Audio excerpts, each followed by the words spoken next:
Dear respected Thai, dear Sangha, I am very happy coming out from the cold weather outside to see a teapot and it's very warm and you hold that cup of tea and you smell the tea and you see it's so miraculous. And I don't know why today I'm so happy. I don't feel worried or anxious. I'm really happy. Okay, so now let's go to the Dharma talk. So we can start this fall rains retreat. We can begin our happiness like that. And I hope that we can carry that happiness. It can carry throughout the 3 months, and hopefully we can also transmit that happiness to the child so that she can stop crying. Dear beloved Sangha, today is the 16th of September in the year 2018. We are in the Full Moon Hall in New Hamlet. And this is the first Dharma talk of the Fall Rains Retreat. Here, all those that have received the mindfulness trainings from Thai, even if it's the 5 mindfulness trainings, whenever we receive an ordination certificate, then usually the brothers and sisters that transmit the precepts will read that ordination certificate for us and will let us know that we are a part of which lineage, whose disciple do we belong to. And those that are Thai's disciple, then we are the 49th lineage, 43rd of the Lamde, of the Linchi, and 9th generation of the Lieu Quan. And so now we are going to learn about the Patriarch Lieu Quan. So I will walk a little bit so I can warm up.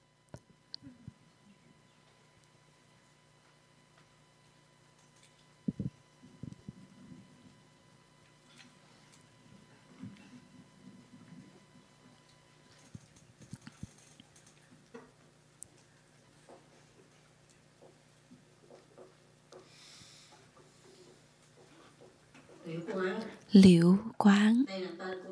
This is the name of the patriarch.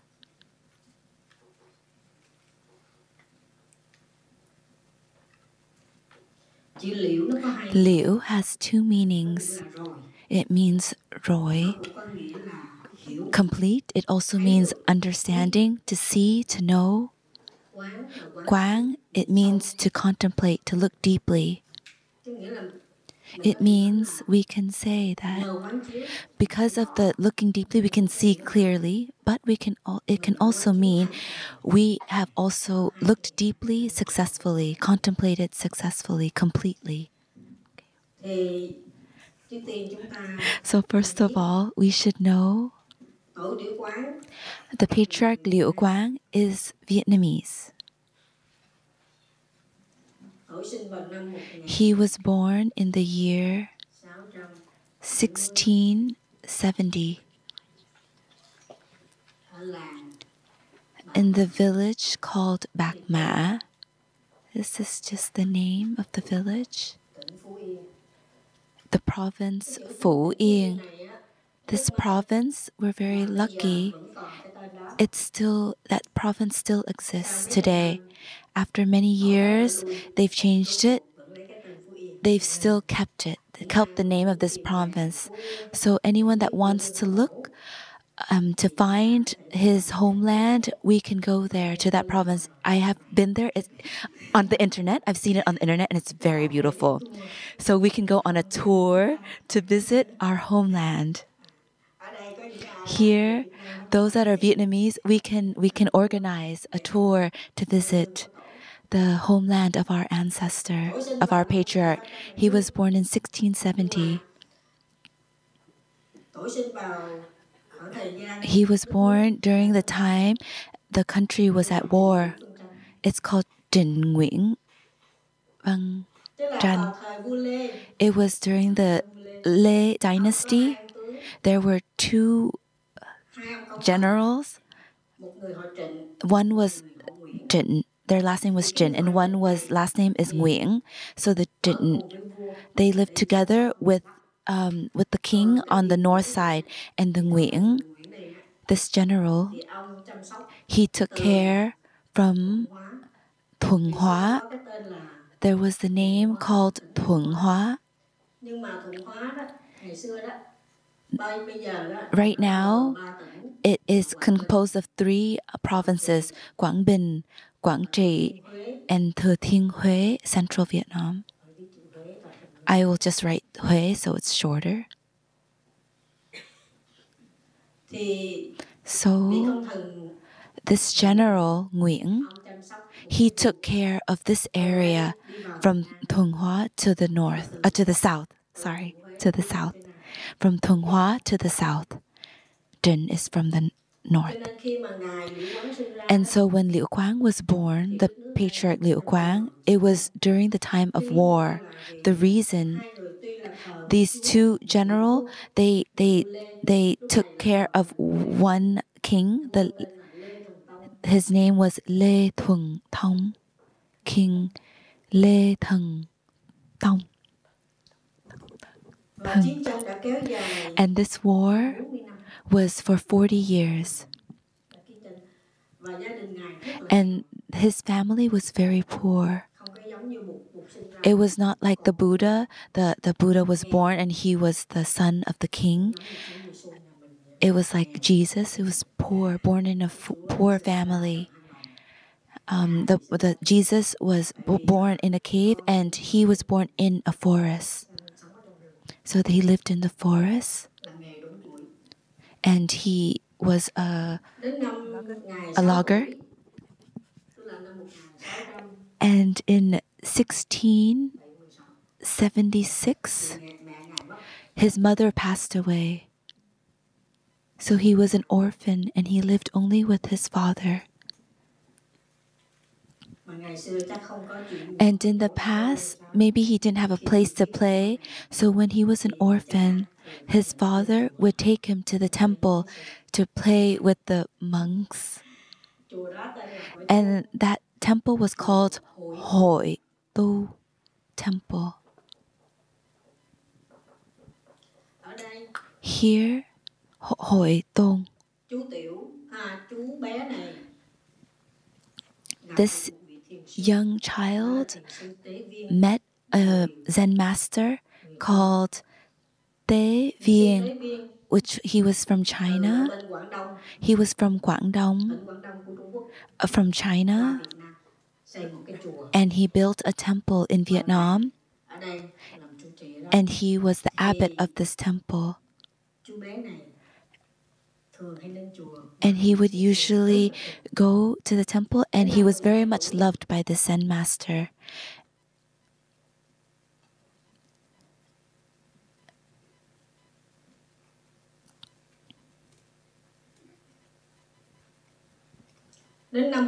When he was 12 years old,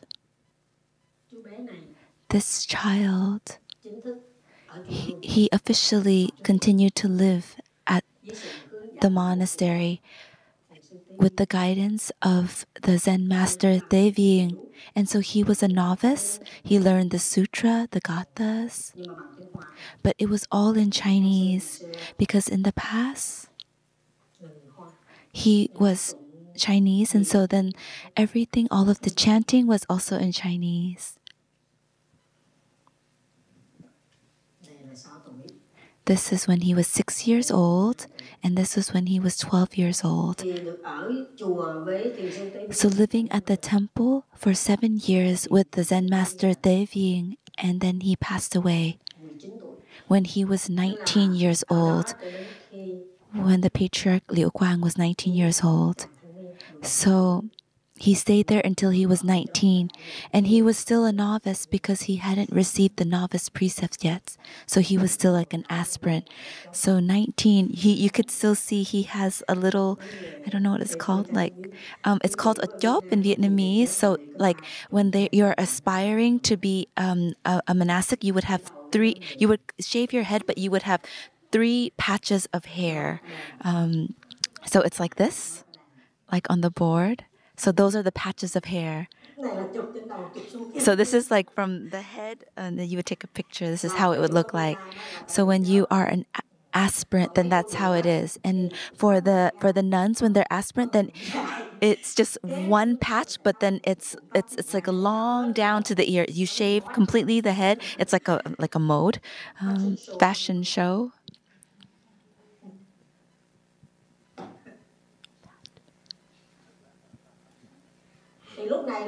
And so he was already 19 years old. He was mature. And so at that time, this aspirant heard that in Hue, central Vietnam, there are many high venerables. So after the funeral of the Zen master, he went to Hue. So here, this is Vietnam, for example. It's the S, picture of an S. So Phu Yên is in the south. And Hue is here, for example, close to the middle. So he went from the south to centrals, and he walked because there wasn't vehicles at that time. There was only, you can only travel by the horse. So his only transportation was walking. So it was about 500 kilometers. When you go Google, and you can do Google search. When you read the history, and you saw he walked, we want to see how many kilometers he went. And so when I searched, I saw from where he was born and from Hue, it's about 500 kilometers, and he walked. And the path, it's not beautiful. It wasn't cement. It was just forests. It was rivers, streams. So he would have to cross mountains, cross streams, rivers, hills. And it was very, very difficult. And he would walk. It took him 1 year to arrive. And so in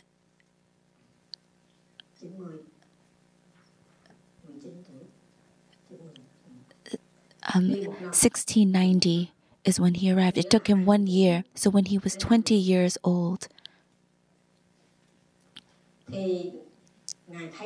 he was able to see a temple in this mountain.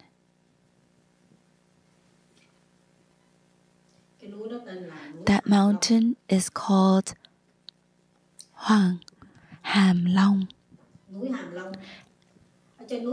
Hàm Long Mountain, there is a temple called Thiên Thọ Temple. Now it's called Chùa Báo Quốc, Báo Quốc Temple.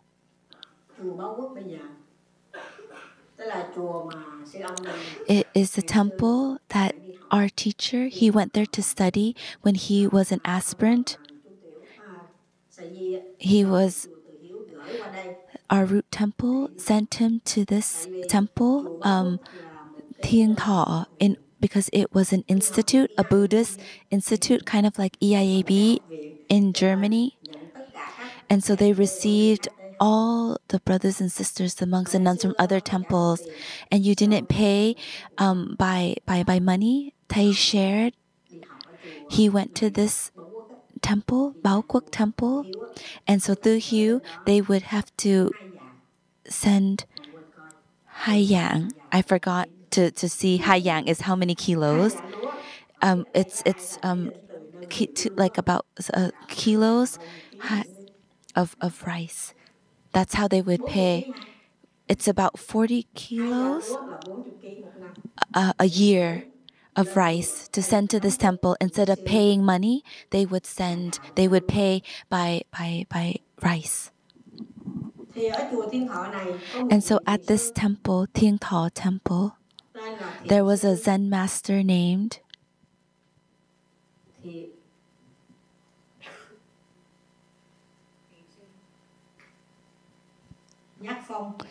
Zen master Yak Phong.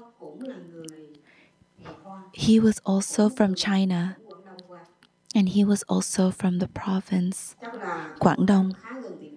That means Guangdong was very close to Vietnam, and that's why they continuously go to Vietnam in order to teach and to share the Dharma.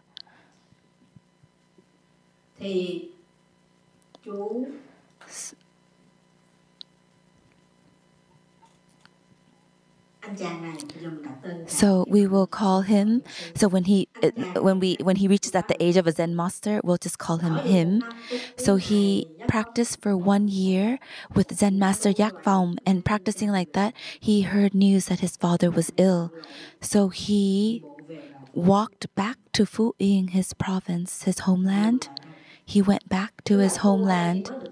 So he only practiced 1 year, and he still hadn't received the novice precept yet. He walked back to his hometown in order to take care of his father. So it means he could practice here until he was 21 years old.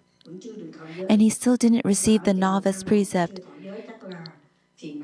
He usually, after practicing for 1 year, you don't receive the novice precept. You may have a lot of afflictions. If you don't have afflictions, you practice well. Usually, you practice here for 1 year and you don't get to ordain yet. Sometimes you can have a lot of afflictions. So we can practice his virtue. He was able to practice for 1 year, and he heard news that his father was ill. So he walked back to his hometown in Phu Ying. And he became a logger in order to exchange that to have food. He was able to take care of his father for 4 years. So that means in 1694,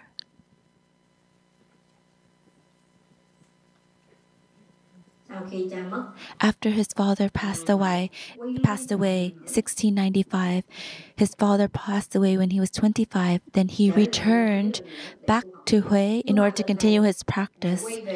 He came back, and on his way there, he heard that there was a great ordination ceremony at the temple Thieng Lam, that the Venerable, the Zen master That Lieng organized. The Zen master That Lieng, he was the ordination Zen master. So he stopped by there in order to receive the novice ordination. And this is when he received the novice ordination when he was 25 years old. And this is when he received his novice precepts. He became a novice. After receiving the novice precepts, he remained there to practice. 2 years later, 1697, when he was 27 years old, there was another great ordination ceremony organized at the Tu Lam temple. He was a Zen master. He was an elder, and they called him like a most respected Zen master. And so they all spoke in Chinese only. He received the full ordination precept when he was 27 years old. After receiving the great ordination precept, he wanted to study the precepts. So he stayed there for 2 years, and then he continued. In the past, the brothers, they really liked to travel to learn from this place and that place. So from going to this temple and that temple, it was something that was very normal.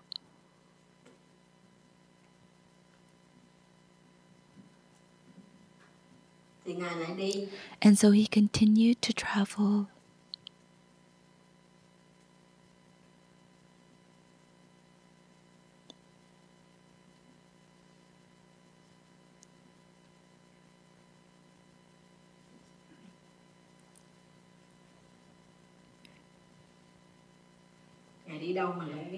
I don't know where he went, but 3 years later, he officially met his teacher.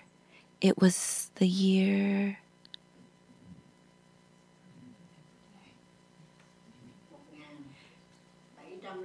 1702.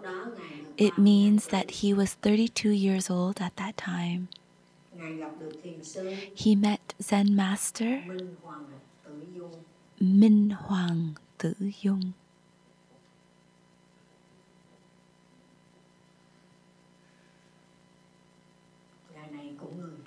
He was also from China, from Guangdong.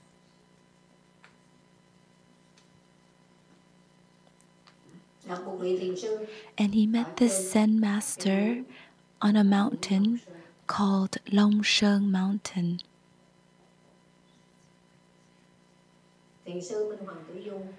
The Zen master Minh Hoàng Tử Dung lived at the temple called Ấn Tu Temple. Ấn Tôn Temple. He built this temple, the Zen master built this temple, established this temple. And our patriarch, Lieu Quan, they met each other, they spoke to each other, and the Zen master gave him a koan.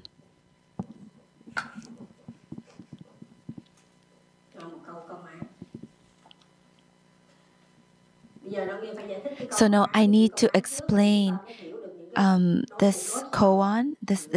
Then we'll be able to understand the conversation between the Zen masters. If we don't understand this koan, then we won't even understand their conversation at all.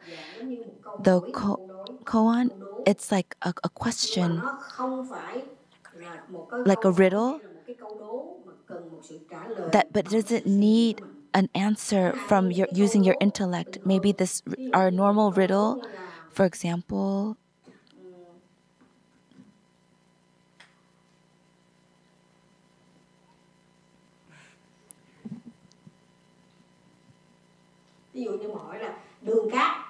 Đường cát.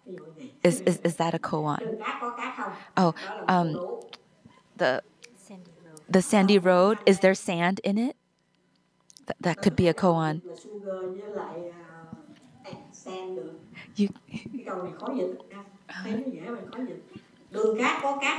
Đường cát. So because đường can also mean, it can mean path, but it can also mean sugar. So it's kind of hard to translate. Đường cát. It can mean fine sugar, or it can mean sandy path. So sugar that is very, very fine is called, it's fine as sand. So this word gak is sand. It is speaking about the nature of sugar, how fine it is. But this is a riddle, but it's using thinking, speculation, analysis. And so the koan that the Zen master Minh Hoàng gave is like this.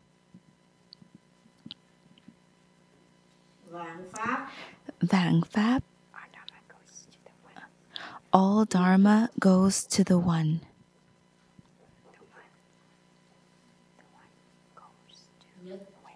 The One goes to where?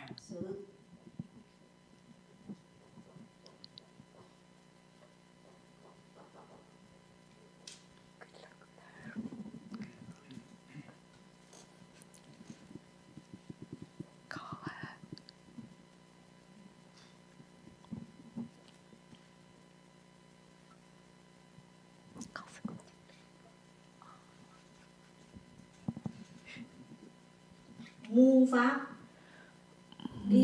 Pháp. So all Dharma goes to one. So where does the one goes? That's a koan. So look at me, Sister Doan Nghiem. I am one. This is one. And all dharmas are coming to this one, and this one me, where do I go to? Or we look at this one flower, like one, the number one.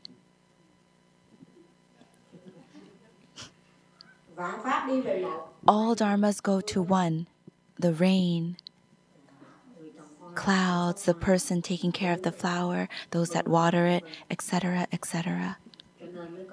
And that's how we have this bud. That means all dharmas goes to the one. All dharmas, all the conditions, it gives to the one. So next time, where will this go? This one bud. See? That's the koan.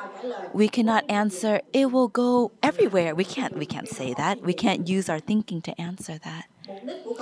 The purpose of the koan, it helps us to not use our thinking, our intellect. If we understand, then we understand. If we don't, once we start to think or use our intellect, they give us a question and we start to think, then we've failed already. The koan, it's feeling. Then we can understand, we feel. If you don't understand, you don't understand. If you say, do you understand? Then you don't understand. If you say understand and you smile, that means you understand. So, the answer of the koan is smiling, yelling, screaming, but it's no explanation. So, I think here nobody understands anything yet. About the koan. And so, our patriarch also didn't understand. So, he embraced this koan, and he went back to his hometown, and he studied. He investigated and he tried to understand because he could not answer the koan, and he embraced it in his heart, in his mind. And so those that investigated, studied koans, when they eat, they contemplate everything that they do. They contemplate this one koan. They read it like a parrot repeating a sentence, and suddenly then it bursts out the insight. It's like when we plant a flower. It doesn't flower yet, but we continue to plant. We take care of it. We water, and then one day, then the next morning, we will see the flower is blooming or a bud is coming. So the koan, the purpose, is for us to embrace it, to hold it. Then it will, when we take care of it one day, then it will bud, it will bloom. Then we suddenly understand. And when you ask us, you can't explain it. And it's very miraculous, the understanding of a koan. And so, the Patriarch Lieu Quang, it took him 5 to 6 years in order to investigate, to study this koan. All Dharma goes to the one goes to where? Now we learn a lot of sutras, the Diamond Sutra, the better way to catch a snake. He only learned that one koan. When he walked, he ate, he learned, he thought about this koan. And like some, they study to the point where they're walking and they hit a pole they didn't even know. But sometimes those, they hit the pole, that's when they get awakening. It's like Newton, he waited for the apple to drop on his head, then he realized something. So he was able, he read a book called Drinkie.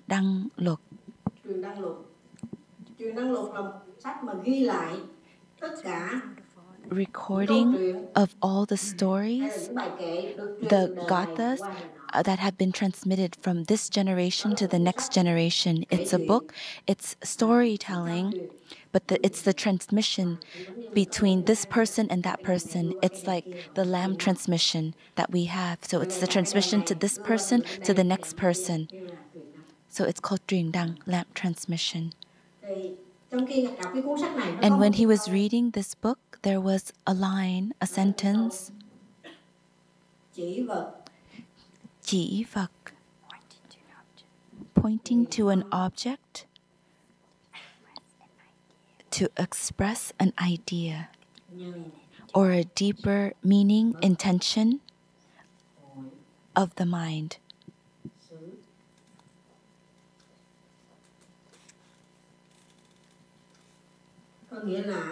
That means we point to an object, like the flower. Like we want to explain about a co-arising, interdependent co-arising, he would point to this flower. So we will look at the flower and we see that means pointing to an object. He's able to understand, he feels something, he would use it in order to express how he understands, which means pointing to an object to express, to explain. Nhẫn means the reason. Bất hội. And that's the reason why people don't understand or grasp on the object. Oh, and sorry, that's the reason why people don't understand and they grasp on the object. So when we point to this, then they grasp onto that object. They don't see the mind, the intention of the teacher. But the majority of us, when we point to this, then we see that we don't see the mind. We don't see the intention, and that's why we don't understand the essence of what is being shared. The more we point to the object, then they just continue to look at that object, but they don't feel and understand what the teacher is trying to transmit, and they only understand that object. And so here, the mind is not able to be transmitted, and the student is grasping on the object instead of trying to help clear the things in the person's mind. They end up grasping more on the objects. So the more they study, the more they are ignorant. There's no space for insight to arise. And so the Patriarch Lieu Quan, when he read this part, he was able to, it was like a light. He was so happy. He put the book down. He turned back to Hui in order to meet the Zen master that gave him the koan.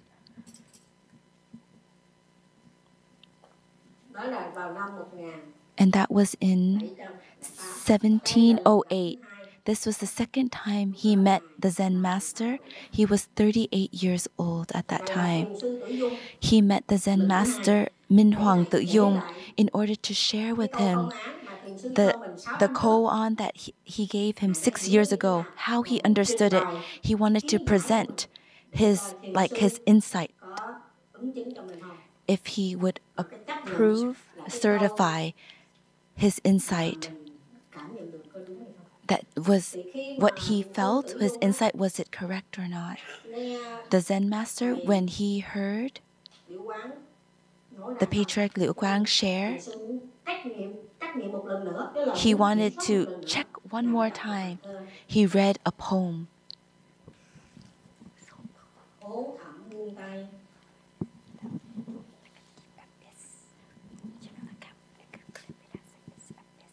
Deep abyss. Abyss, deep abyss.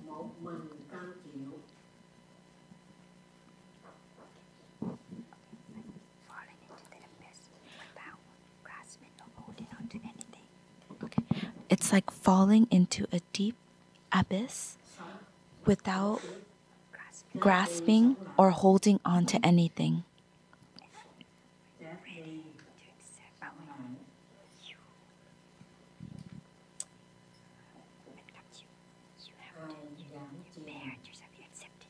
You accept it yourself.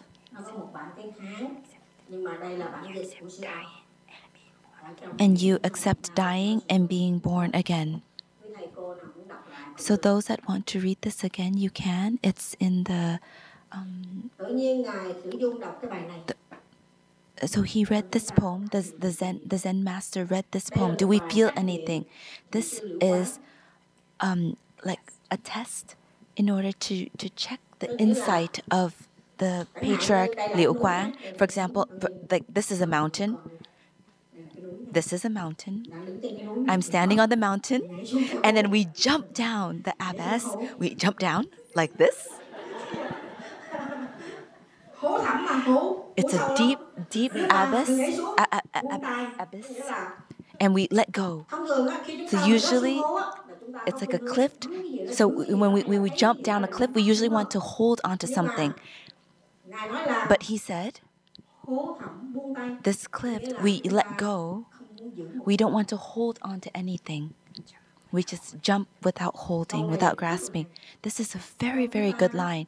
In us, when we have feelings or emotions that are full, usually we don't dare to jump into that emotion, that suffering. It's like this deep, deep cliff, abyss. There are those that commit suicide. Why? Because they cannot deal face to face with that suffering. It's like this abyss, and they don't dare to look into that. They jump, but then we always have this fear, and we feel like we have to grasp onto something. Like if we see like a rope or a tree, if we can grasp onto it, then we will grasp, because we have this fear. We don't have the capacity to let go.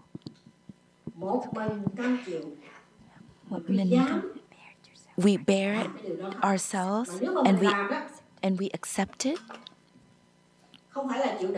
And it's not withstanding, but it's cam chịu, which means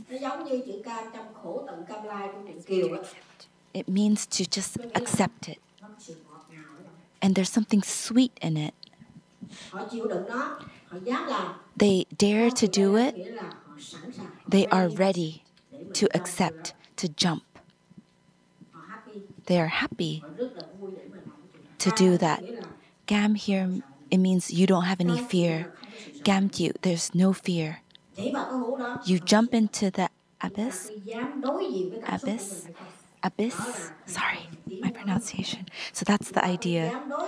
Do you dare to look face to face with your difficulties, your suffering, things that make you very fearful? And if you have the capacity to do that, then that is called dying and being born again. It's like a ball that you throw it down and then it bounces back up. You've jumped and then you jump back up. And when you're able to overcome these mental formations, this mind, this fear, then it's like dying and being born again. Then who would dare to look down upon us, or who dare to look down? No one dares to look down upon us. This action is something that's very courageous. This is a very, very wonderful poem. Who dares to do it? And so after the Zen master heard the Zen master Lieu Quang offer his insight gatha, his insight, he wanted to make sure if he was really understood. So he read this poem to see his reaction. And so Lieu Quang, when he heard this gatha, he clapped his hands and he laughed very joyfully. And so his reaction, clapping his hands so joyfully, he was not happy with that reaction. He said, no. Not yet. That's how they're speaking. These two Zen masters spoke to each other. We can imagine that in our head. It's very funny. And he said that, no, not yet. And so Lieu Quang, he said that, he pointed to a scale, like a weighing scale. And the Zen master said, no, not yet. He wasn't satisfied with that answer. when we don't understand anything at all that's happening. But that's okay. These are Zen masters with each other. And so the Zen master Tự Yum said it wasn't good yet. That day, they ended that conversation there. The next morning, the Zen master Tự Yum saw the Zen master Lieu Quan walking back and forth and didn't see that he approached him to speak further. Because the Zen master Lieu Quan, if there's anything new, he would always want the Zen master Tự Yum to know, to see where if he had attained enlightenment yet. But he saw him, but then he didn't approach him. So he called him over and said that we hadn't finished our conversation yesterday. Then that's when the Zen master Lieu Quan gave his reply. His answer was this line.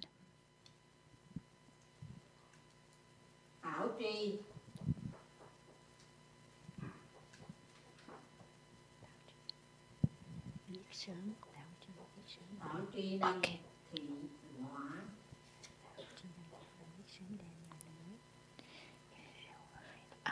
If we know already that the lamp is fire,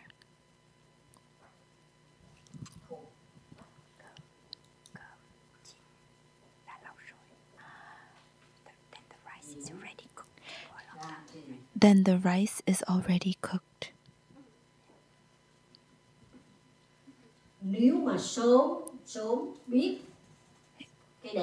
If we know already that the lamp is fire, then the rice was already cooked a long time ago. If we know already that the lamp is already fire, then the rice is already cooked. Once he read this line, then the Zen master Tự Yum nodded his head and praised, wonderful, wonderful. He was very satisfied.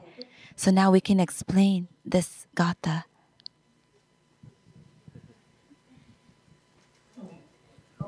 Do you know, or we can just pass?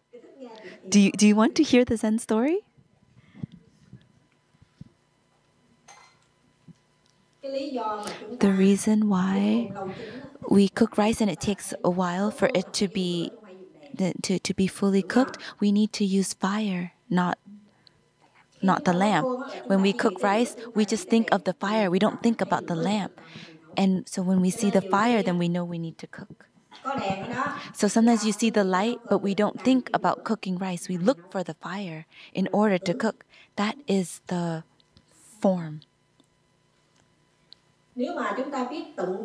If we know how to use the essence of the heat of the lamp,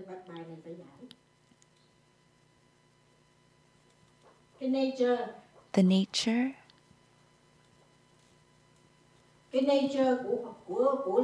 of fire and of the lamp is the same. The nature, what is that nature? Heat, hot.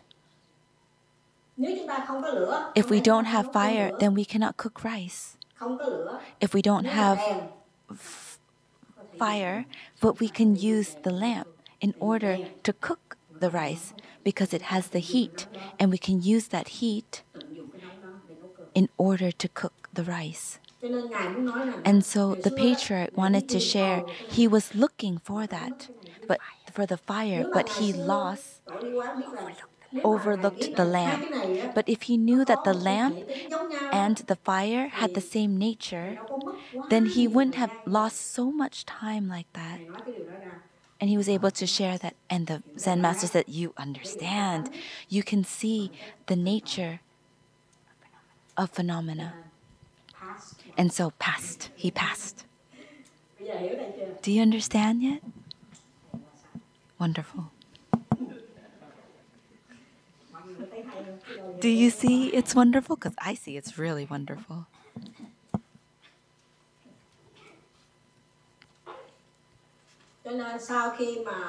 And so after reading that poem, the Zen master Tự Yum he marked pass.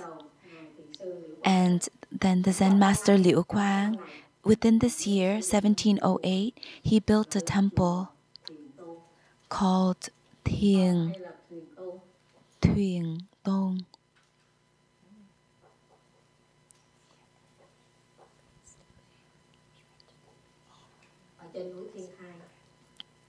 on the mountain Thiên Tai. Sorry. I will check just to make sure I have my history down.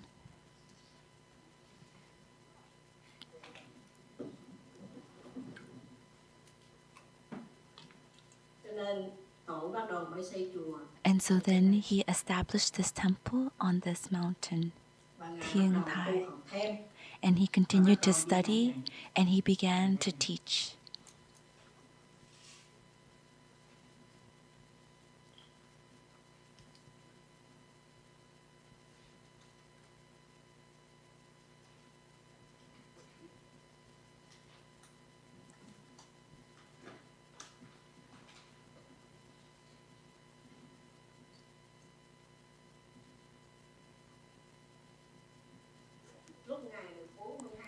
When he was 42 years old, it was 1712, he had the opportunity to meet again Zen Master Minh Hoàng Tự Dung. They met again for the third time. This was the first time in 1702, 1708 was the second time, and 1712 was the third time. There was a ceremony that was organized at the Quảng Nam province. And they spoke to each other. They spoke in a Zen way. And that's why we should learn about koan. That's why we need to learn about koans. We will just learn briefly, and then we will go into his main gatha. So when they met again, Zen Master Lieu Quang, he was like a disciple to his teacher. He presented a gatha. History didn't write down that gatha, so I don't know. We just know that it has to do with the Buddha nature. So Zen Master Tự Dung read a gatha to see the Zen Master Lieu Quang at this time, how he's studying, where he is at in his practice. The Zen Master Tự Dung asked, "How do you understand?"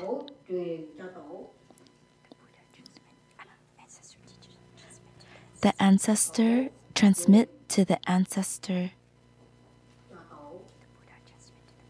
The Buddha transmits to the Buddha.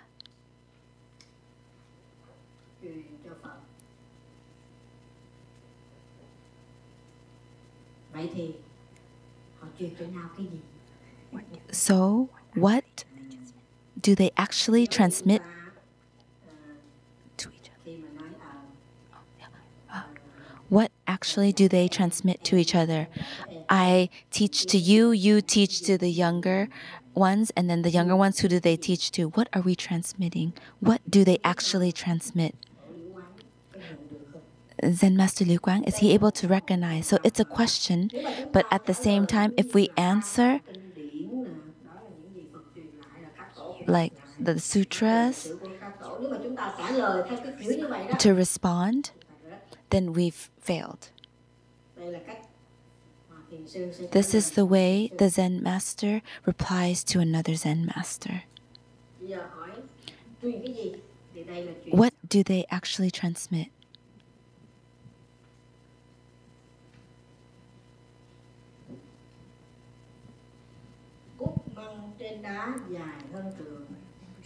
Bamboo shoots on the rock.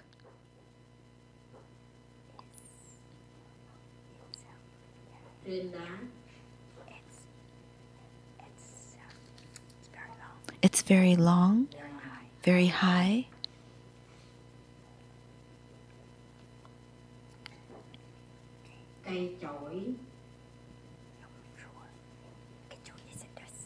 And a duster of the turtle weighs 3 kilos. What are they transmitting? When you read this, you don't see anything, right? The bamboo shoots, like the sisters, we usually use it to cook, to eat. That, it's on the rock. And it's very, very long, very high. Is it practical? No. Because the bamboo shoot, how can it grow on a rock? That's something that doesn't really make sense.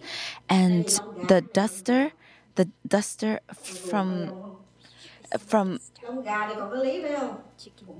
that they usually use from the rooster to make, but then now they're saying that it's a duster from the turtle. If you don't understand about Zen, then you will be caught in the words of like duster, 3 kilos. We will start to think like, what are they transmitting?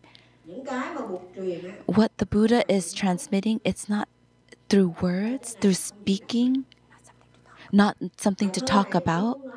So this poem, you cannot use your thinking to feel what the patriarchs, what our ancestors, what the Buddha is trying to transmit to us. We have to use our mind, our heart to feel.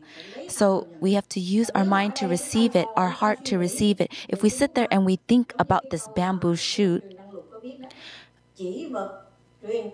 like the other poem, when we are pointing to an object and we just think about the object, like, oh, like, this duster that's made from a turtle, like how is it? This is not what the Buddha is trying to transmit. What he's wanting to transmit, or our ancestors, or Thai, is he wanting to transmit to us? We should think, we should reflect, what have we been able to learn from Thai? Can you feel Thai's heart that he's transmitted to us? Or do we just feel and what he's transmitted outside, or we just copy what Thai has done, what Thai has taught us? Can we actually feel his heart, his inspiration? That's something that we can feel from our heart, with our hearts. So practicing Zen, it's not using your head, it's using your heart. So after Zen Master Lieu Quan replied to this koan, he read another.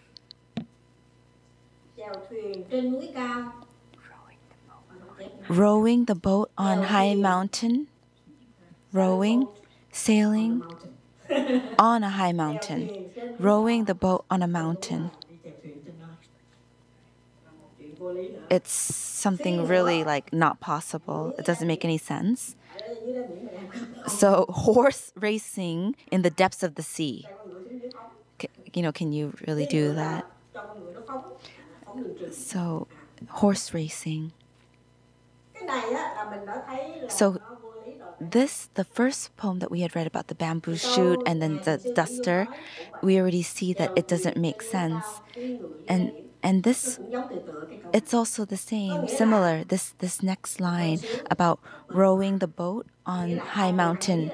So that means they are on the same range, page. They're the same frequency.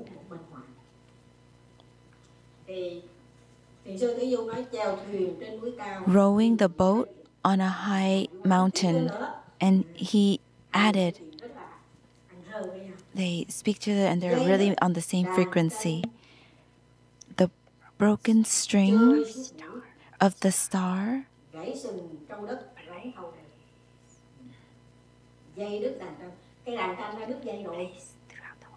plays throughout the whole night.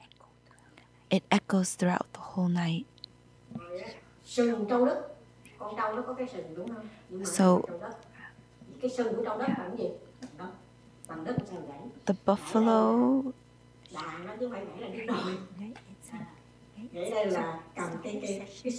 the whole session plays music on a what?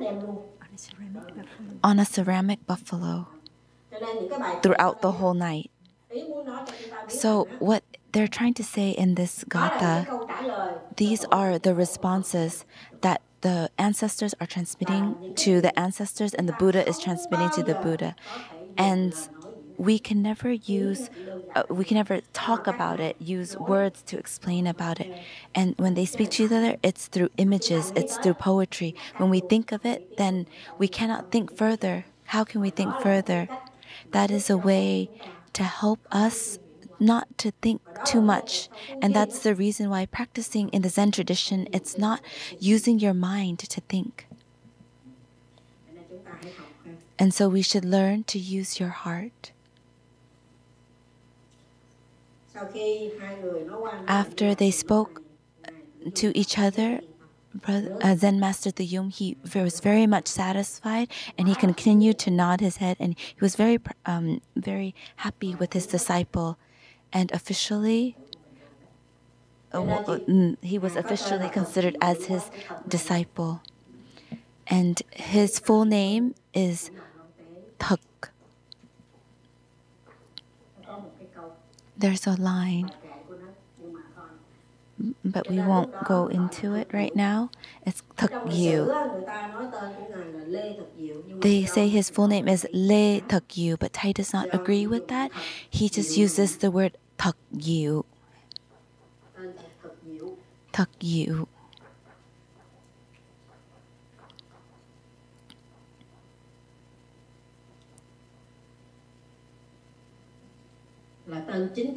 It's his official name, which means that he is the disciple, the continuation of the Zen master, Minh Hoàng Tự Dung.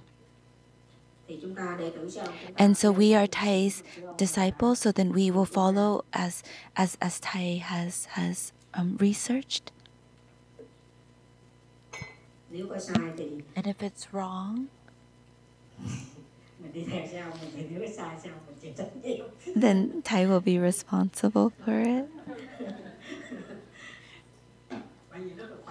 And so it's very easy. We just take refuge in the Sangha like that.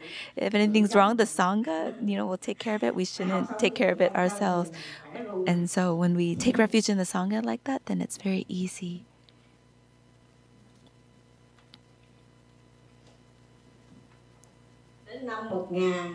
In 1742,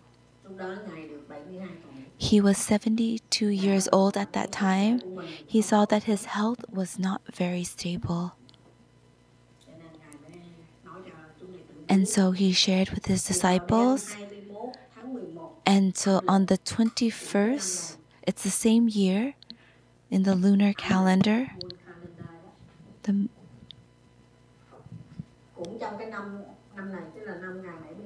when he was 72 years old, before he passed away, he made a gatha for the Sangha.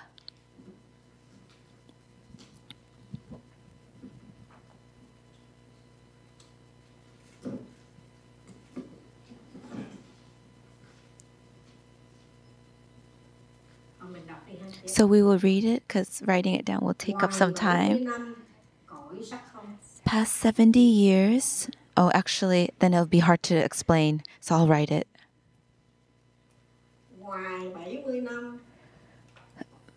Past 70 years.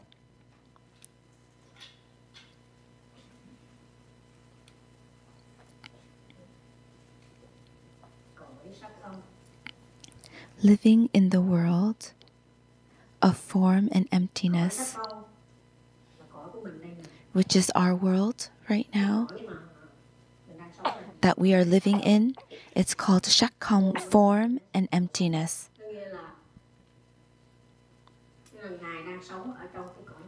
And so he's living in this world for the past 70 years, for more than 70 years, because he's over 70 years. What has he been able to learn? Form and emptiness inter-are.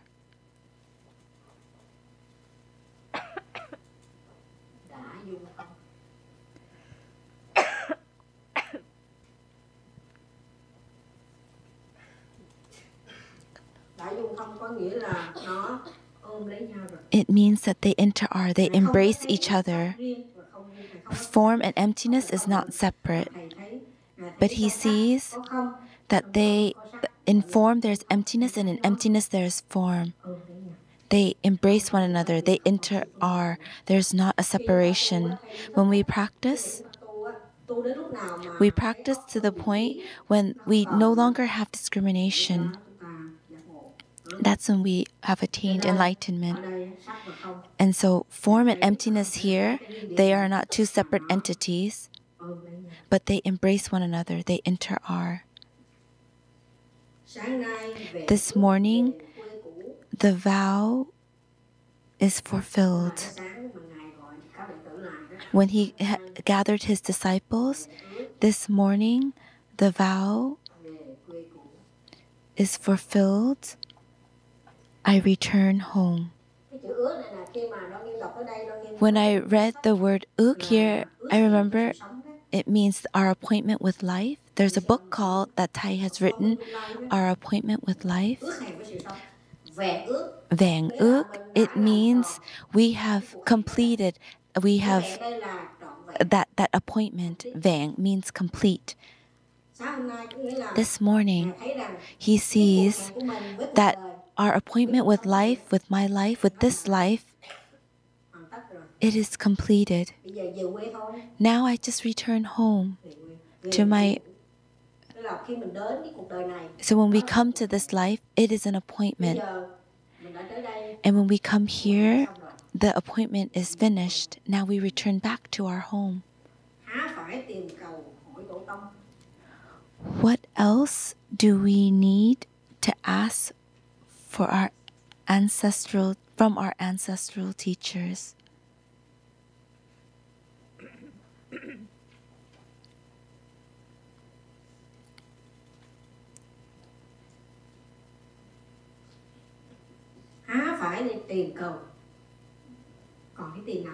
What do you need to look for? To look for our ancestors, to ask from them. That means his life, it has been completed. He has nothing that he needs to search for, to look for. He sees that it's already complete, and he just needs to return home. He no longer needs to look. His life is already complete. He doesn't need to search, to look, to ask, to look, go somewhere to study, to learn. And after he finished this gatha, the Sangha cried because they knew that he was about to pass to nirvana. And so they cried, and he said, "Why are you crying?" I think for us, we would probably cry too, if Thai was like that. But now Thai, we're very lucky that he has awakened after his coma. And so we have a long period of time in order to prepare. But before, when we heard that Thai was sick and in a coma, nobody was prepared. And it was a great shock. But for everything, when there is preparation, then we're less in a shock.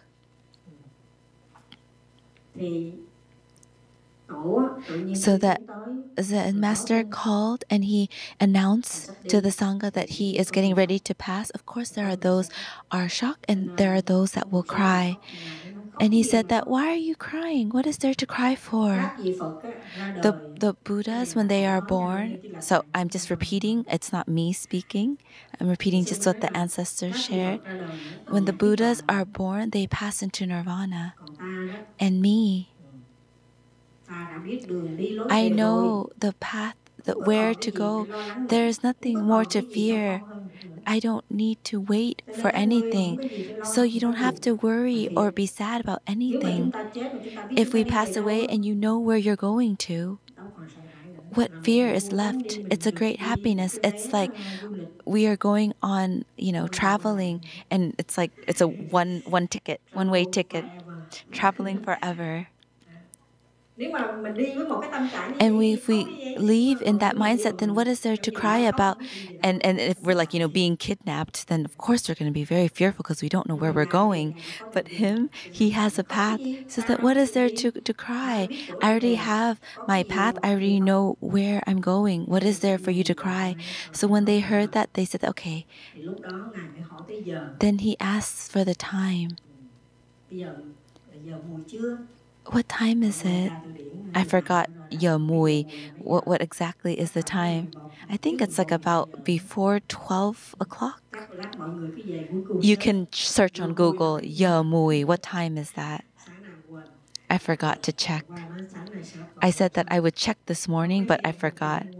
The sisters came up to spend some time with me and I forgot. So you can search on your own. So he said, yes, it's almost time. And so he said, I will go. Please remember, he said, one last reminder that impermanence is very quick. It passes by very quickly. You should practice diligently, properly. Please remember. And he did sitting meditation and he passed away. It was very, very beautiful. Hopefully we'll be able to be the same.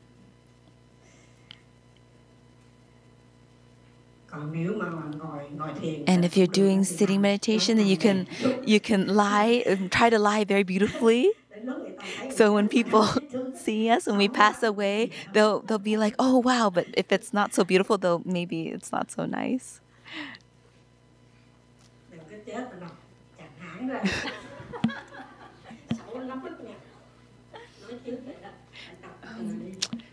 I don't know. Yeah, like if you pass away and your like feet is like not together, your hands are like up in the sky, maybe it doesn't look very peaceful and very beautiful, for example. So the Zen master Lieu Quan, he had left Agatha. So whenever we receive an ordination, then we will know where we stand in the lineage.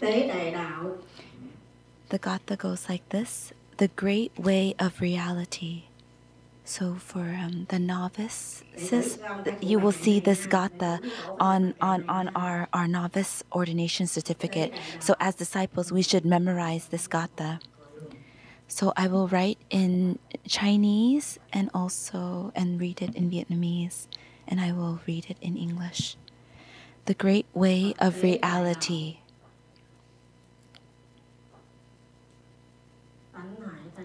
Is our true nature's pure ocean.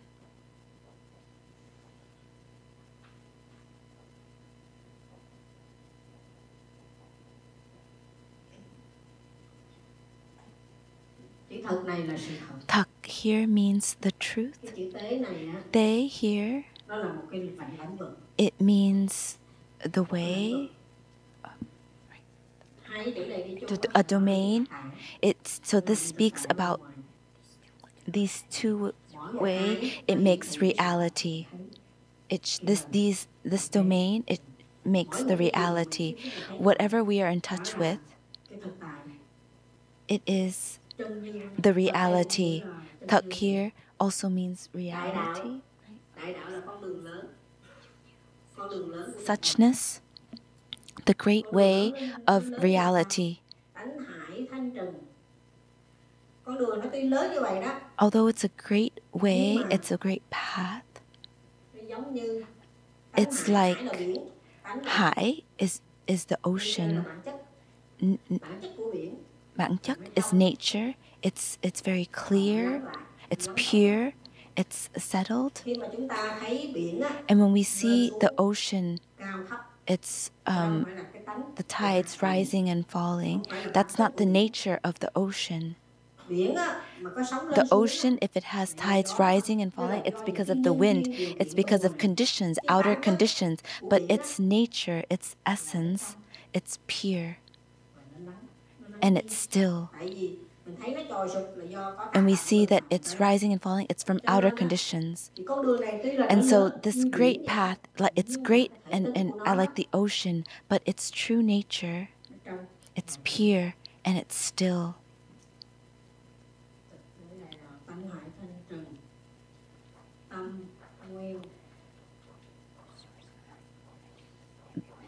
The source of mind penetrates everywhere.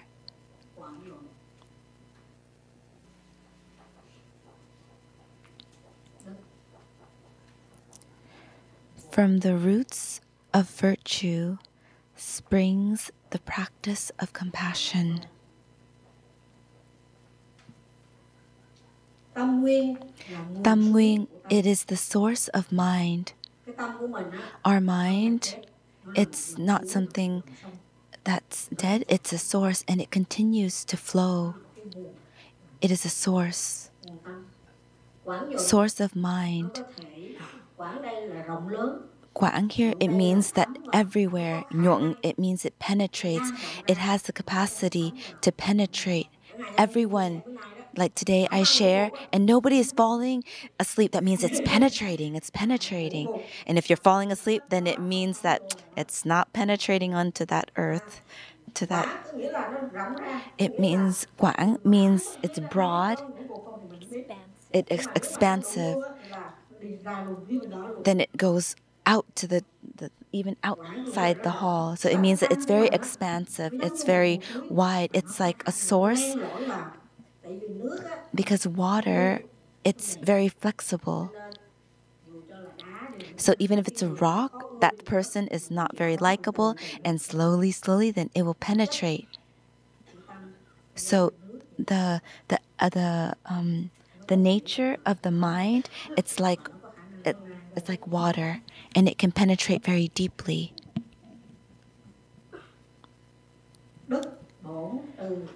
From the roots of virtue, bổn means the roots. For example, we plant a tree and it has its roots.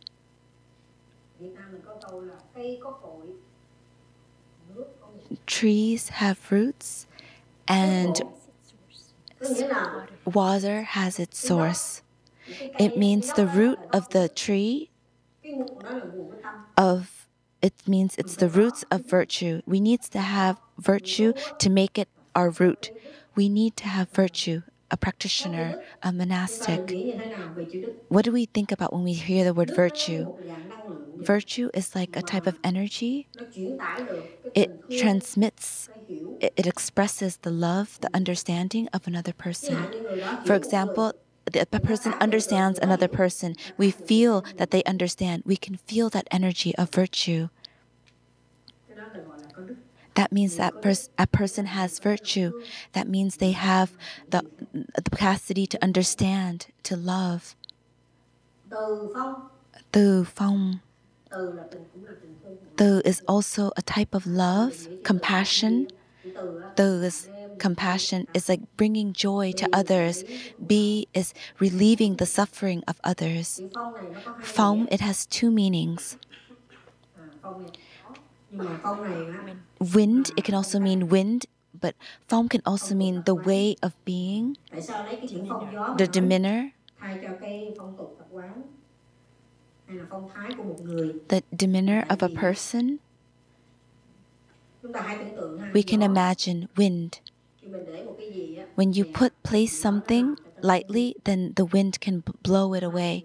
It can fly to another place. The way of living, it also has that effect. For example, I live beautifully, and I interact with another person, then it will affect that person. My goodness will affect. So it says we have the capacity to change the way of living, that it has full of compassion and understanding. When I read young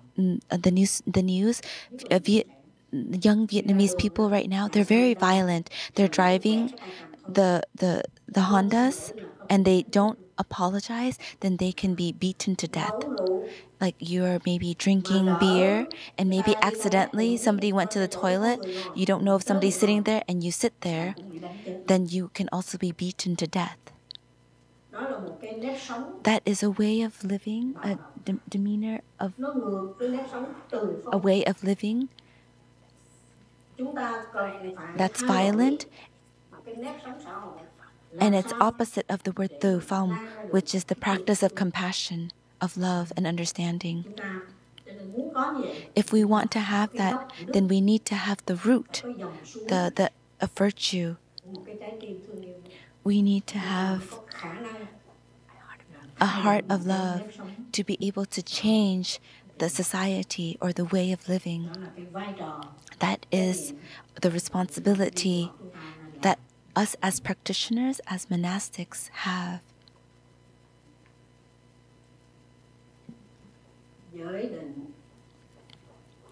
Precepts, concentration, and insight.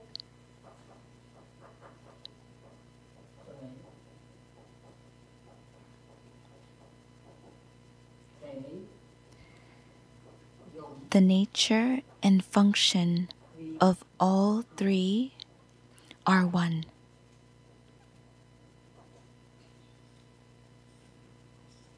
Thầy has taught us this is a gatha of 4 words each, with each line. Usually it's just precepts, concentration, insight, and because this poem is with 4 letters, that's why they added the word phúc. In Vietnamese, there's phước huệ. It means it can be together. Merit and insight and wisdom can go together. They are one. In the Vietnamese, it means giới định cùng tuệ. So it means precepts, concentration together with insight. But that's Thay's translation. But then the Zen master Lieu Quan, he used the word giới định phúc tuệ, which is precepts, concentration, merit, and insight. So giới means precept, định is concentration. In Plum village, giới is also mindfulness. The precepts is actually mindfulness. But when we hear the word precepts, then we feel it's something very tense, because they are like precepts. You cannot do this, you cannot kill, you cannot steal, come, it's no, this. That's precepts. You cannot do this, cannot do that. And it's like you feel force, you cannot do this and that. And that's why Thay used the word mindfulness instead. Mindfulness means we recognize why we cannot do that, do something. So Thay used the word mindfulness. So it's easier for us to accept, especially those that have a strong reaction with these kind of commandments, regulations. It's like, you cannot do this, you cannot do that. And we feel very fearful with that. If you have to receive the precepts because you feel like you cannot do this, you cannot do that. And you feel like you want to kind of rebel from that. So Thay saw that mentality, so he changed the word to mindfulness. In the sutras, there are some sutras they use mindfulness, concentration, insight. And so from there, Thay was able to see that precepts is actually mindfulness. And why? Because with mindfulness, we are able to have the understanding that when we do that, then we will have suffering, aware of the suffering caused by ... When we have that awareness, didn't concentration. Now we will try to understand.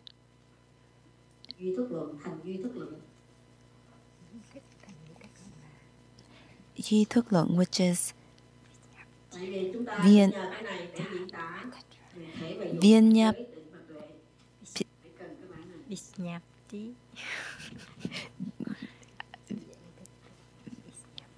Vipsnyati Mattva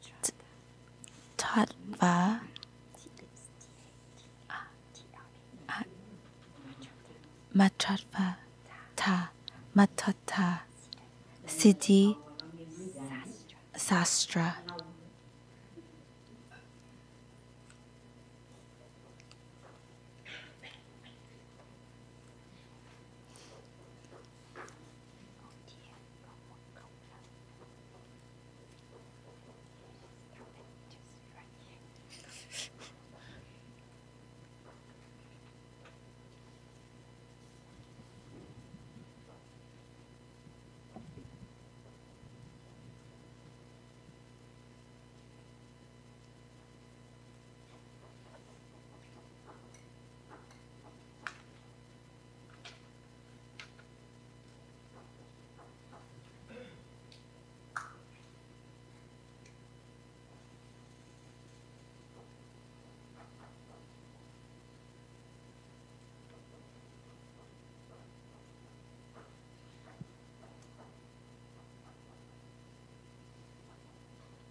This is the meaning of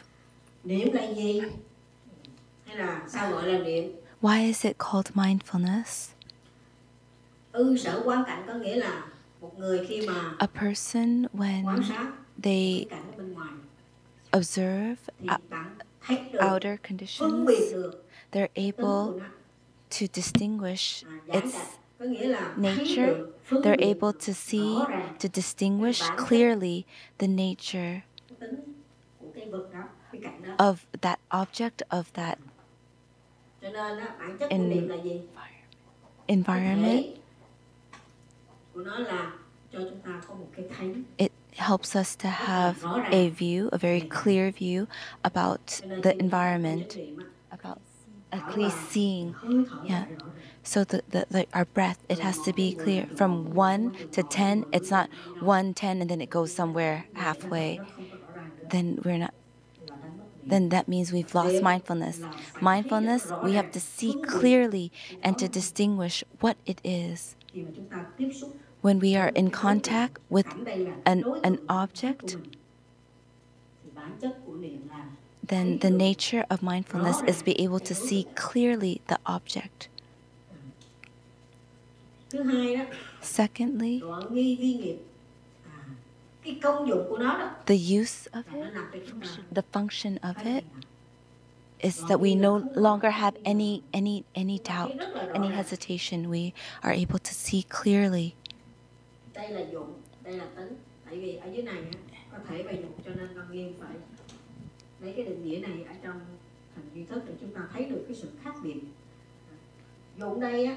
Dụng here means the capacity, the function of it.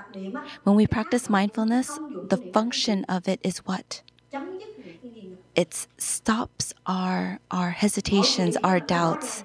When everything is clear, then we don't have any doubts, we don't have any hesitations. We have to know very clearly what it is, and that's mindfulness. Because if we still have doubt when we're breathing and we still have doubt about the practice of breathing, then we have not practiced mindfulness correctly. Because the function of mindfulness is what? Is to put an end to doubt. The actions is able to help us with that. Then concentration is what?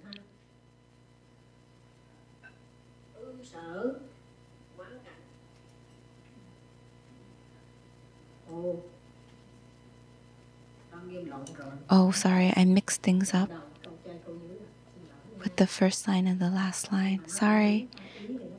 But the ideas goes together. Sorry. I don't have my glasses, so I read the wrong line.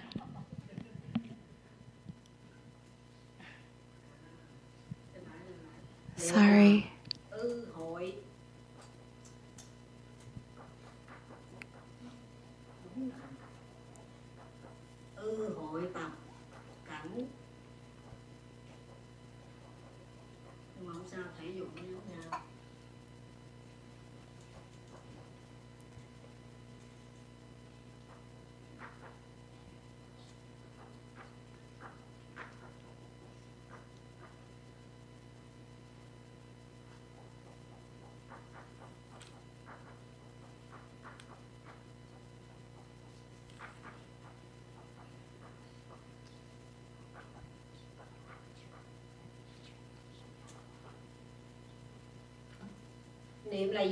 What is mindfulness?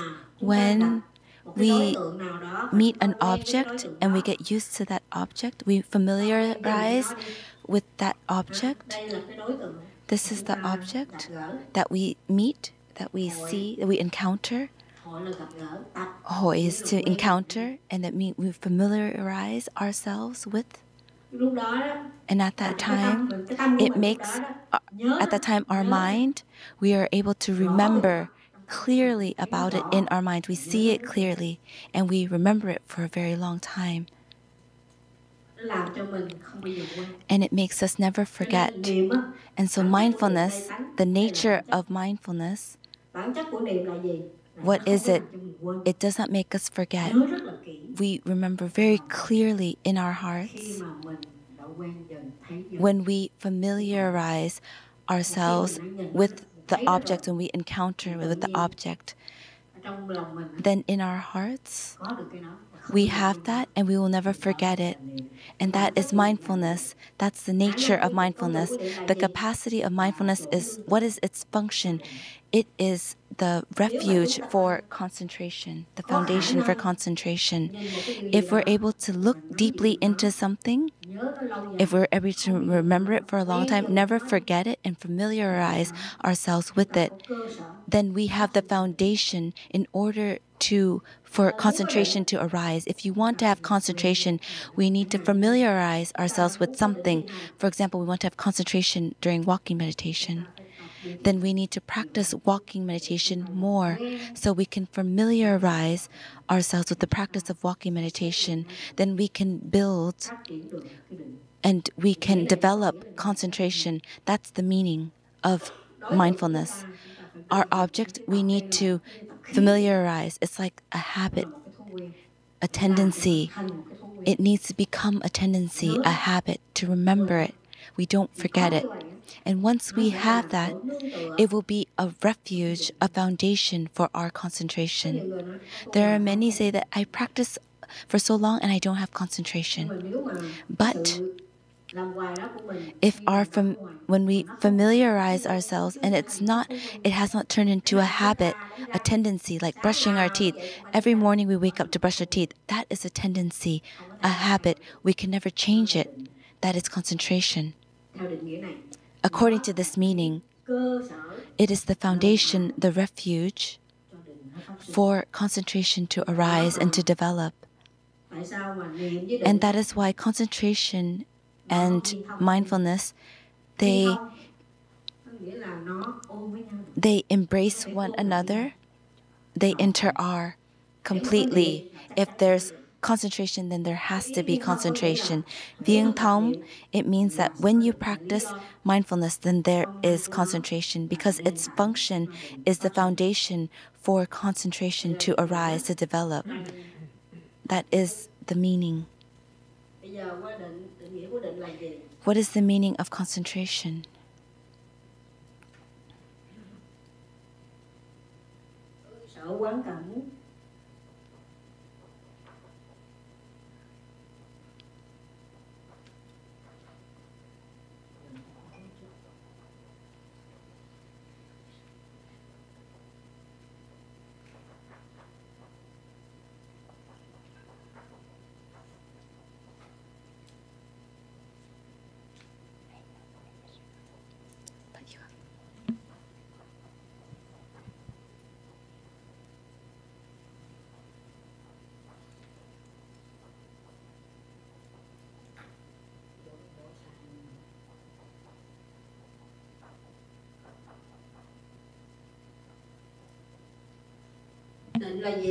What is concentration?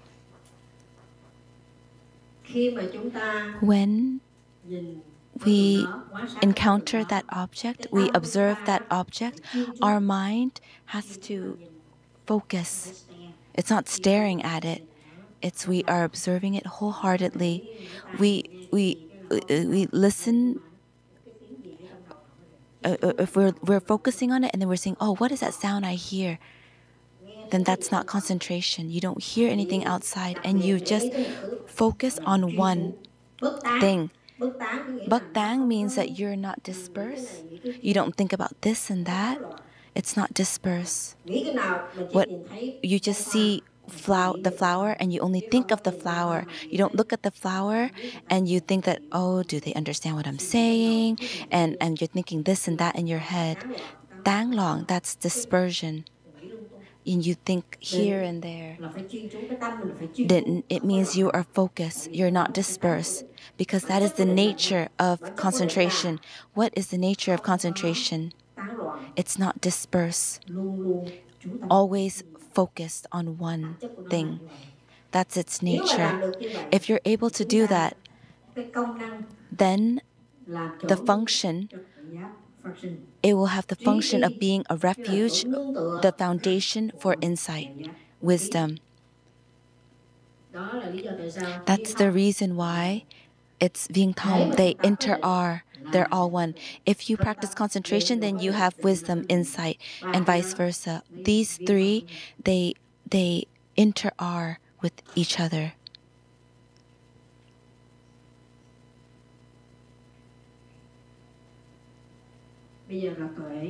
Now, wisdom, insight, tuệ.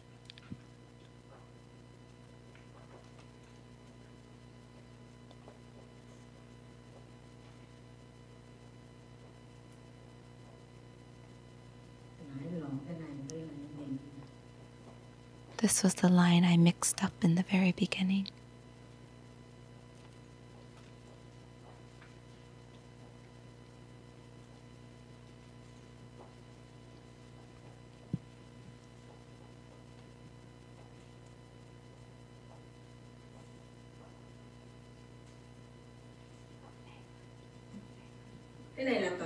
This is insight. When we contemplate about an object,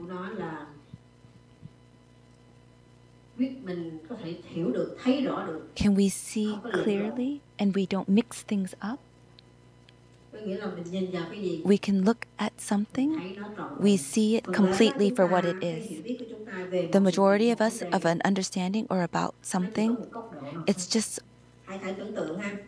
a part of it. Like our understanding is like this circle, it should be complete like this. For example, do you understand? And I said, yes, I understand. But our understanding, is it fully complete like a circle? Then it's not certain. For example, this is the issue. We put something right in the middle of the circle and we're standing outside. And when we look at the middle, what we see, it's only within this frame. And when we say we understand, we just understand within this frame. It's just a percentage, this angle. We cannot see the other angles. We don't see the other angles, the part that she's coloring in, because we can only see one side of it.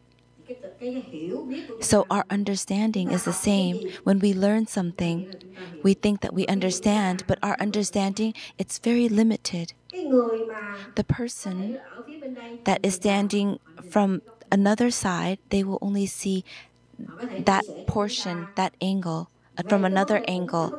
Maybe they're sharing from the same thing, but what they're sharing we maybe don't understand completely because we've never been able to see from the other side. We can only see from that angle. We are not able to see from the other angle. And so sometimes the person is sharing, we don't accept it. And that's why we have a conflict with each other or a dispute. We don't have the capacity to open our hearts to see the issue for its full circle. Practicing, we learn a lot, is so that we can open, we can untangle knots so that we can have the capacity to receive more. When we hear things, if we're not certain, then don't resist right away, because maybe we haven't had the same experience. We haven't been in encountered that. A practitioner, they never react. They need to listen first and leave it there, let it settle, and to find out more, to understand more, and to see, is it really like that? If we are a person that is intelligent, then we will allow what they share to penetrate in our hearts, and we will connect the puzzles together.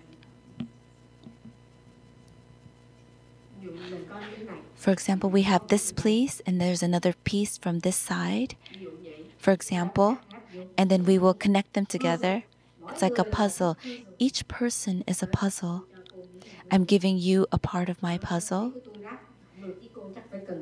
Maybe it doesn't connect. Maybe we need from another puzzle from another person, and then from there we are able to get a complete picture. And that is the insight, the wisdom that our ancestors want to share with us, transmit to us. This insight, it makes us, we have no longer have any doubt. Only when it's clear, that object, that environment, it's not missing anything. We see it very clearly, thoroughly. Then our understanding, we don't have anything that we feel it's stuck inside. It means that we are able to open wide our hearts, our mind, our horizons. If we're able to practice mindfulness, concentration, and insight, we practice in such a way so that the function is able to embrace. The function and the nature is able to embrace.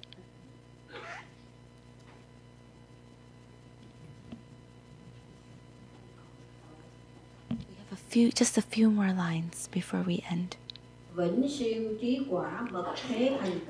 The fruit of transcendent wisdom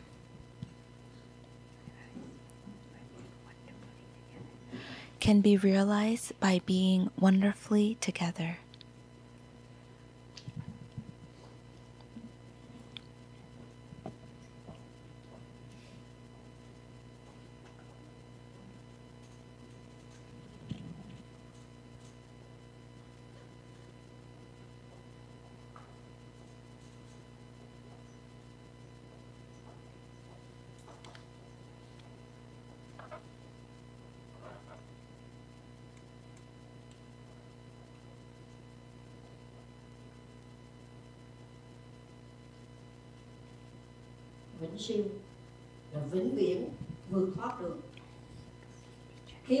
It means we are able to completely transcend. We practice mindfulness, concentration, insight so that they are able to to accept each other. And so that insight, the fruits of our practice, it will help us to transcend. D-Twah means the fruits of our practice, to transcend the afflictions, the suffering, the attachments, the difficulties, helps us to transcend forever. Say goodbye forever.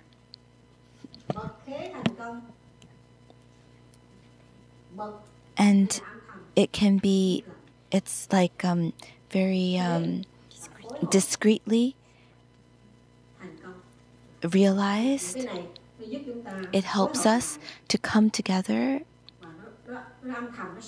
and it happens very discreetly.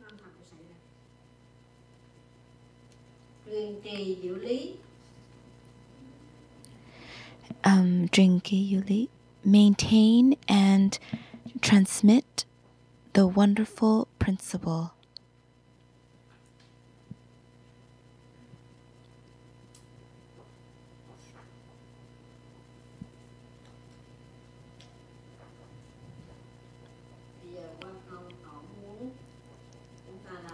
So this is what our ancestors would like us to, the Patriarch Lieu Quang would like us to do, what he wants to transmit to us. This coming together, we need to be able to transmit for our younger ones. D, it means we need to maintain and don't make it eroded. Sometimes we kind of keep renewing our practices, like kind of make new practices.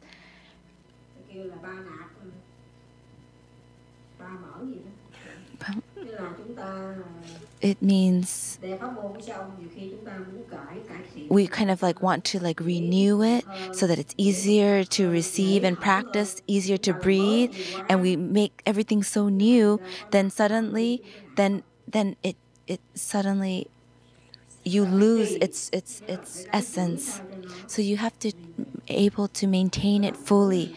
Don't renew too much that it transforms to something else, transforms the actual essence. So we have to be very careful. Yu Li, what we learn, it's very beautiful. We have to maintain it. Don't, transform it too much and into different things. We have to maintain its true essence. It's like its purity. It has to be true.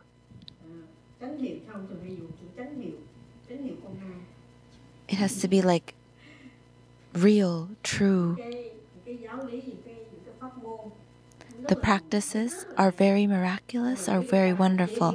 But if we, add too much salt and sugar into it, then it won't be able to keep its authentic nature.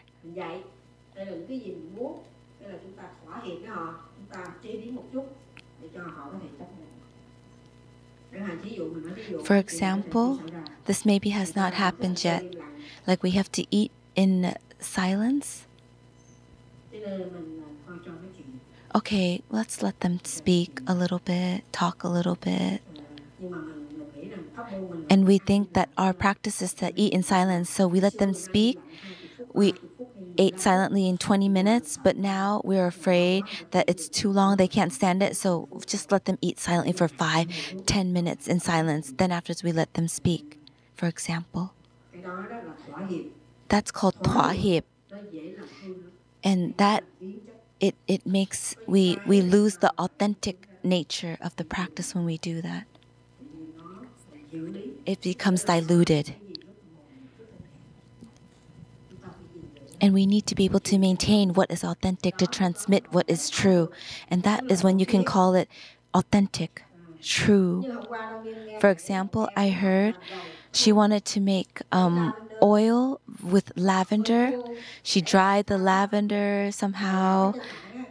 And she learned on the internet, and then she put like olive oil in it. And I said that's no longer lavender oil. She learned online like that. If you put olive oil, then the smell, I don't know how it'll turn out. But maybe I will have to borrow to smell to see how it is. If you want to make lavender oil, you have to use very, very light oil that doesn't smell. But if you put olive oil, then, because olive oil is very strong, and you put it together with lavender, how can that be authentic? I don't know what kind of oil it's going to be called. Authentic means it's not diluted with other things. It has to be like raw, like authentic for everyone to see. We need to bring the practice in order to be revealed to everyone. But it has to be true. It has to be authentic. Like the 10 mindfulness movement, 5 mindful movements, it has already been diluted. So we need to pay attention to these things. Wisdom and action. I'll read from the beginning again. Maintain and transmit the wonderful principle in order to reveal the true teachings.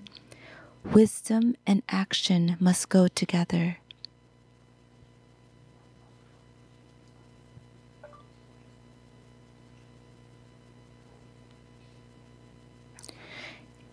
For the realization of true emptiness to be possible.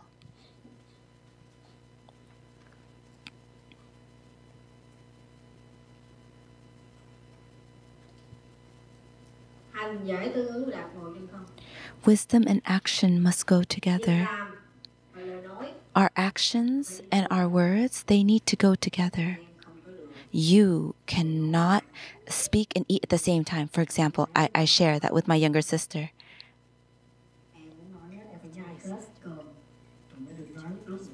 You cannot speak when you chew, but then, when you're sharing her, when you're telling her that, you have your mouth full of food.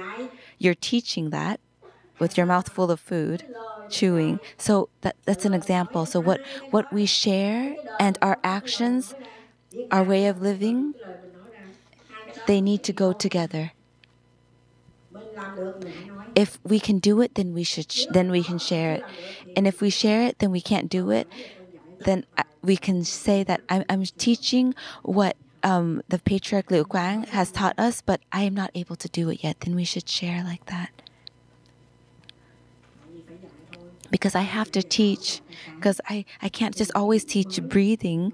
And these new things, it's quite new and I can't do it yet, but we need to learn. We still, but I haven't practiced there yet. I haven't. And so what we do, if you're not able to, what we share, we're not able to do it yet, then we should share. If we want our younger ones to do it, then we have to be able to do it ourselves also. If we teach them and we cannot, I'm teaching you this because I taught Thai. Thai taught me this. And I know Thai would like to transmit this too, but I'm not able to do it yet. Then when the younger one hears that, then they see that, oh, it's something so, it's such a, it's very nice when we share in that way, because they're not able to teach and learn. They're not able to learn directly from Thai. So we're ready to share everything that Thai has transmitted, but we know ourselves we're not able to do it yet. And we let them know what we cannot do yet. We share very openly that we cannot do it yet.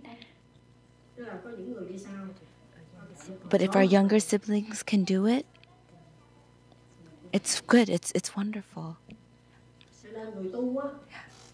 And so as monastics, as practitioners, we need to be very honest.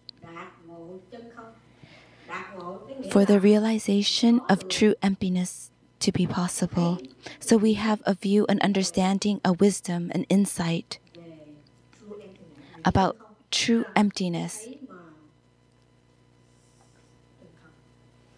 About true emptiness. But if I continue to speak about this, I'll be really over time. So hopefully during this retreat, there will be a Dharma talk about true emptiness so that we can learn. When we attain true emptiness, a view, a wisdom about true emptiness, how is it? So it will be the next Dharma talk will speak about this. It won't be me. And so now I will be returning to Thailand, our center in Thailand, on the 20th of September. It will be Thursday, next Thursday. I very much thank everyone for me to be here and for allowing me to share this Dharma talk. I know that this is the only Dharma talk in the Rains retreat that will be in Vietnamese. So I thank you so much for listening.